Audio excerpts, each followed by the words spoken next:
মল্লারপুর থানায় দালাল বাস চলতে দিচ্ছি না, দেবো না। মল্লারপুর থানায় বিশেষ সম্প্রদায়ের আগ্রা হলে কেন ওসি তুমি জবাব দাও।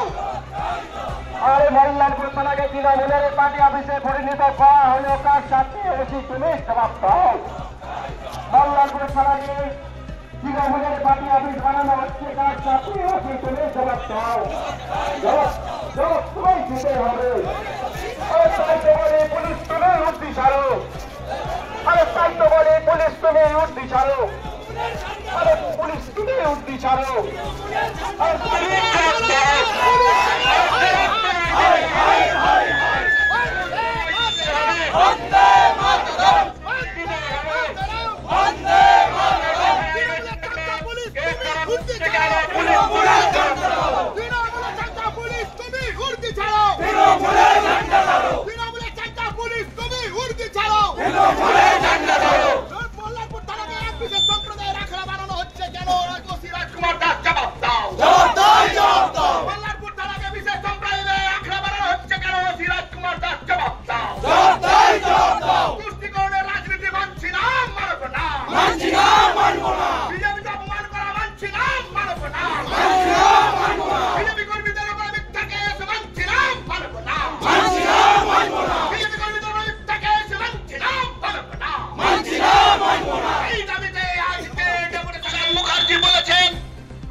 সমর্থকরা প্রতিশোধ নিতে কোন সময় পিছপা হয়নি। কত কেস দিবেন, কত পেনের কালি আছে। একটা ছাত্রকে আপনি ডাকাতির কেস দিলেন শুধুমাত্র বিজেপি করে বলে। এমএলএর কথাতে আপনি কেস দিলেন, মিথ্যা কেসে তার ভবিষ্যতে লাল কালি দিলেন। কিসের কারণে আপনি লাল কালি দিলেন? এই ওসি সাহেব আপনাকে জবাব দিতে হবে। পুলিশের বড় কর্তাদের আপনি মিসগাইড করেন, মিথ্যা আপনি প্রতিবেদন দেন, মিথ্যা রিপোর্ট দেন। আপনি কি ভাবছেন এভাবে চলবে? এই ব্যবস্থা আমরা চলতে দেব না। এরপরে যদি আপনি ভারতীয় জনতা পার্টির কর্মী বন্ধু নেতা যারা আসবে, মানুষের সেবায় যারা বিজেপির সেবা করার জন্য এই মল্লারপুরের চৌকিদার হিসেবে যারা খাড়া হয়ে আছে, তারা যখন আসবে আপনি যদি অবজ্ঞা করেন, তাহলে মনে রাখবেন আজকে গেটটা খুললাম আর ওই গেটটাকে তালা মেরে দেবো আর তৃণমূলের ঝান্ডা লাগিয়ে দেবো এর থানাতে। কেউ আটকাতে পারবে না।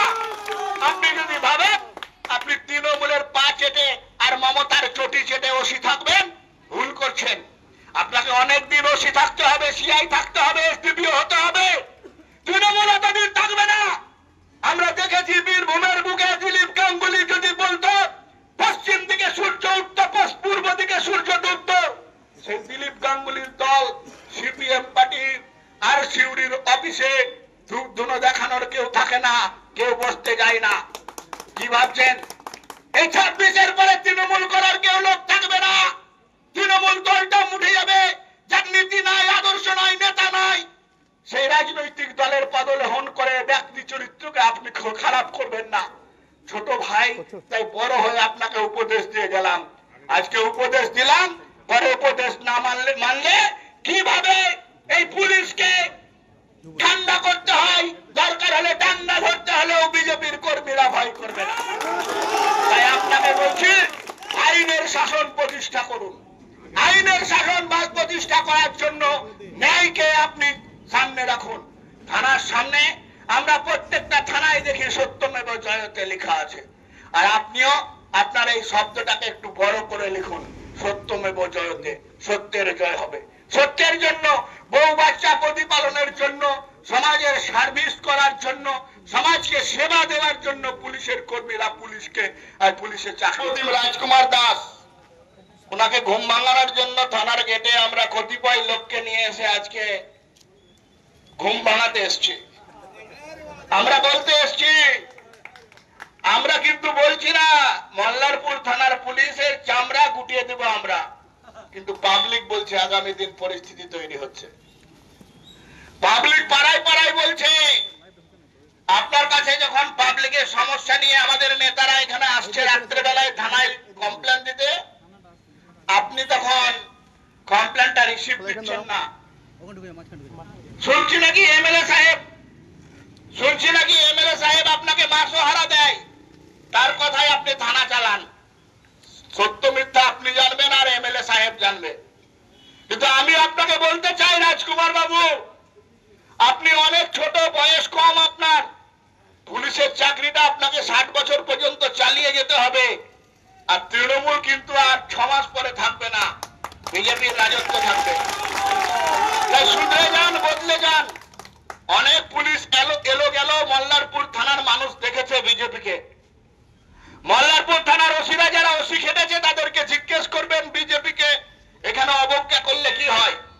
আজকের আন্দোলন এ তো ঝাঁকি হয়, বড় আন্দোলন अभी বাকি है। রাজকুমার বাবু, এখানে যদি আপনি ভালো ভাবেন বিজেপির কর্মীর ছেলেকে, একটা ছাত্রকে আপনি ডাকাতির কেস দিয়ে তার ভবিষ্যৎটা নষ্ট করছেন, তাহলে ভাববেন উপরওয়ালা আপনারও ভবিষ্যৎ নষ্ট করবে। এখানে যে বিচার চলে সেই বিচার আমার আপনার বিচার চলে না, পরম শক্তিমান ভগবানের বিচার চলে। তার প্রতি আস্থা রাখবেন, ভয় করবেন ভগবানের প্রতি, ভগবানকে। তৃণমূলকে ভয় করে লাভ নেই। লাভ যদি হয় আর ভয় যদি হয়, ভয় যদি করতে হয়, তাহলে ভগবানকে ভয় করুন রাজকুমার বাবু। কারণ কাল কেউ দেখেনি, কাল মহাকাল। আগামী কালকের সকালটা ভারতীয় জনতা পার্টির সকাল, ভারতীয় জনতা পার্টির লোকেদের সকাল।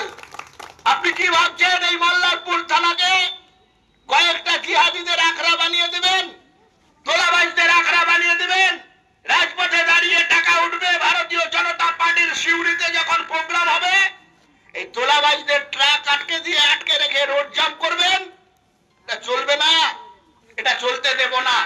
আমরা আজকে আপনাকে প্রতিবাদ করতে এসেছি। আমরা বলি আমরা তোমার শান্তিপ্রিয় শান্ত ছেলে। যে বিজেপি বোধহয় এখানে নগণ্য তুচ্ছ শক্তিতে পরিণত হয়েছে। আমি শুধু মল্লারপুর থানার ওসি এবং যারা এখানে আরো আধিকারিক আছেন, অফিসার আছেন, তাদেরকে শুধু অতীতের দু একটি ঘটনা স্মরণ করে দিতে চাইবো। ঠিক আপনার মতন একই রকম ভুল 2018 সালে তৎকালীন ওসি তন্ময় ঘোষ করেছিলেন। সেই সঙ্গে সঙ্গে এসডিপিও ছিলেন তুহিন দত্ত কি তুহিন দে। ওনারা ভেবেছিলেন 2018 সালে সারা বীরভূম জেলায় যেমন নমিনেশন করতে আমরা দিইনি, এই মৌরেশ্বর 1 নম্বর ব্লকেও আমরা নমিনেশন করতে দেবো না। প্রথম দিন উনি নমিনেশন করতে দেননি, কিন্তু তারপরের দিন এই এলাকার বিজেপি কর্মীদের সক্রিয়তা ওনাকে বাধ্য করেছিল বিজেপিকে এখানে নমিনেশন করতে দিতে। বন্ধু, তাই আমি আপনাকে স্মরণ করে দিতে চাই যে মল্লারপুর এলাকার বিজেপির কর্মীরা এখনো কিন্তু ঘরে ঢুকে যায়নি। বন্ধু, আপনি যেরকম আচরণ বিজেপির প্রতি করছেন তার প্রত্যুত্তর বিজেপির কর্মীরা দেওয়ার জন্য প্রস্তুত আছে। শুধু আপনাকে একটা বিষয় ভাবতে হবে, আপনার বীরভূম জেলার তৃণমূল কংগ্রেসের সভাপতি সম্মানীয় অনুব্রত মণ্ডল আপনাদেরকে যে ভাষায় কথা বলে, আপনারা কি সেই ভাষা পছন্দ করেন নাকি মানুষের ভাষা পছন্দ করেন? যদি মনে হয় যে অনুব্রত মণ্ডলের ভাষাটাই আপনাদের ভাষা, তাহলে সেই ভাষাতেই আপনাদেরকে কথা বলবো। আর যদি মনে হয় সাধারণ মানুষের ভাষা আপনারা বোঝেন, তাহলে সেই ভাষাতে কথা বলবো। বন্ধু, বড় দুর্ভাগ্যের বিষয়, আজকে অনুব্রত মণ্ডলের নাম আমাদেরকে মুখে নিতে হচ্ছে। পুলিশের মা বোনকে উদ্ধার করে দেওয়ার পরেও আজকে পুলিশের পক্ষ থেকে কোনো প্রতিবাদ হয়নি। তার মানে কি আমরা ধরে নেব অনুব্রত মণ্ডল যে কথা বলেছেন ঠিক একই কায়দায় আপনারা প্রমোশন পান, একই কায়দায় আপনারা পোস্টিং পান? তৃণমূলের নেতাদের কাছে মা বোনকে রাতের অন্ধকারে পাঠিয়ে আপনারা প্রমোশন পেয়েছেন, পোস্টিং পেয়েছেন কিনা সেটা আজকে সন্দেহের জায়গা তৈরি করেছে। বন্ধু, তার কারণ এত বড় কথা বলার পর আপনারা অনুব্রত মণ্ডলকে ঘাট ধরে লতাপে ধরতে পারেননি। বন্ধু, আজকে পরিষ্কার বলতে চাই, এই মল্লারপুর এলাকায় আপনি যেভাবে তোলাবাজি শুরু করেছেন, এই মল্লারপুর এলাকায় যেভাবে বালির গাড়ি থেকে টাকা উঠছে, যেভাবে বিভিন্ন টোল ট্যাক্স থেকে টাকা উঠছে, যেভাবে আজকে আমরা দেখতে পাচ্ছি তোলাবাজির আখড়া মল্লারপুর থানাকে আপনি পরিণত করেছেন, অবিলম্বে সেটাকে বন্ধ করতে হবে।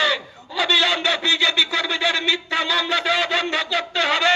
আপনি জানেন মল্লারপুরে গদাই দাস সে 2024-এ আমাদের 23-এ আমাদের পঞ্চায়েতের প্রার্থী ছিল, তার ছেলেকে আপনি দিনের বেলা ডেকে নিয়ে এলেন, 2 দিন থানার লকআপে বসিয়ে রাখলেন, তারপর কিনারা ব্রিজে নিয়ে গিয়ে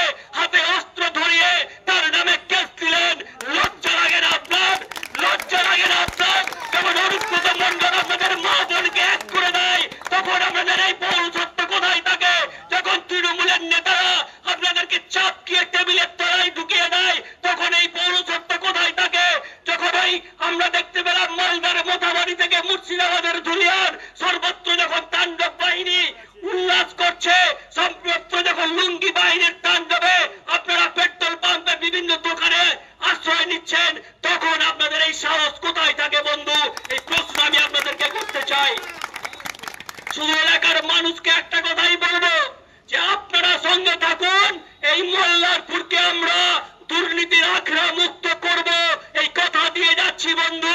মল্লারপুর এলাকায় যদি কোথাও পুলিশের গাড়ি টাকা তোলে, যদি কোথাও চোর জুলুম করে আপনাদের কাছ থেকে পয়সা নেয়, আপনারা ভিডিও করুন, ছবি করুন, আর আমাদেরকে পাঠান। পুলিশের টাকা তোলা আমরা বন্ধ করবই। এইটুকু বলে আমি আমার কথার বিরাম নিলাম। জয় হিন্দ, বন্দে মাতরম।